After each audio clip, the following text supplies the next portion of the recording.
गौतम भाई हो आहो चैत में कटनी जोर तोर से लगल बा। कौनो मेहरारू अपने सहेली से कहतिया का कहतिया ए सखी ए सखी हमारे एगो भातार बा चैत के महीना में आहो हमरा से अकेले कटनी कटवावा था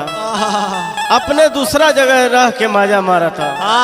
कैसे कहतरी हो कैसे कहतारी हो अरे झरटा माया धान आइल नहीं मितावा रे सखिया अरे रे सखिया त कैसे काटी चैतावा रे सखिया कैसे काटी चैतावा रे सखिया कैसे काटी चैतावा रे सखिया कैसे काटी चैतावा रे सखिया धरत माया धन आइल नहीं मितावा रे सखिया झरत माया धन आइल नहीं मितावा रे सखिया अरे धरत माया धन आइल नहीं मितावा रे सखिया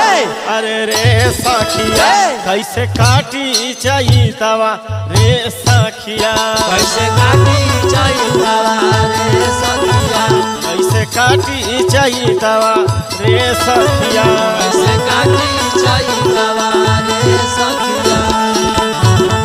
अरे दिया हो कनकवाटी ओहो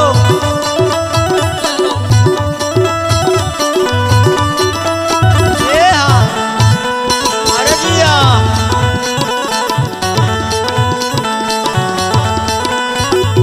आइले नहीं मितावा रे सखिया अरे आइले नहीं मितावा रे सखिया ए सखी आहो सब के भतार घरे घरे चले लेकिन हमार भतार भोज फटना कहाँ बाड़े कोनो पता नहीं खेलग। सब के बलमुआ करे खेतिया में काटनी खेतिया में कटनी हो खेतिया में कटनी खेतिया में कटनी हो खेतिया में कटनी चढ़ते चैतवा सकेत हम फासनी खेत हम फसनी सकेत हम फसनी सकेत हम फसनी सकेत हम फसनी सब के बलमुआ करे खेतवा में कटनी चढ़ते चैतवा सकेत हम फासनी गावेले कोयलिया भोरे भोरे मीठा गीतवा रे सखिया गावेले कोयलिया भोरे भोरे मीठा गीतवा रे सखिया ओहो गावेला कोयलिया भोरे भोरे मीठा गीतवा रे सखिया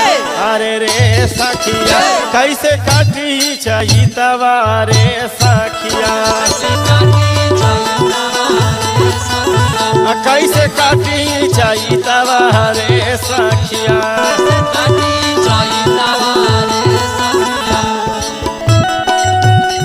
अरे जिया मन रहे भैया ये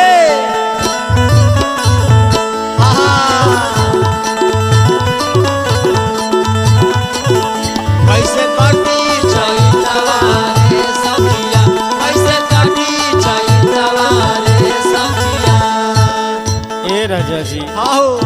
अगर जो हमरे घरे संगे संगे रहता हाँ संगे संगे गेहूं कटवैती ओहो पांजा पंजियती हाँ संगे संगे सुतबो करती है राजा जी। ओहो का कहिए सखी हमार भतार अभी लेना आई गेहूं कटवैते संगे पांजा पंजियते पाजा पाजी आइते हो पाजा पाजी आइते पाजा पाजी आइते सगे पाजा पाजी आइते धर्म बिरिया खेला चैत में संभर पाइते में सावर पाइते चैत में सावर पाइते चैत में सावर पाइते चैत में सावर पाइते गेहूं कटवैते संगे पांजा पंजियते धर्म बिरिया खेला चैत में संभर पाइते आगे बीजा नंदन हमके देखी चारा बीतावा रे सखिया आगे बीजा नंदन हमके देखी चारा बीतावा रे सखिया अरे भागे बीजा नंदन हमसे देखी शरबीतवा रे सखिया अरे रे सखिया कैसे काटी शहीदवा रे सखिया कैसे काटी चैतवा रे सखिया कैसे काटी शहीदवा रे सखिया कैसे काटी चैतवा रे सखिया झारा टाटे माया धन अइले नहीं मितवा रे सखिया झारा काटे माया धर अइले नहीं मितवा रे सखिया झारा टाटे माया धन अइले नहीं मितवा रे सखिया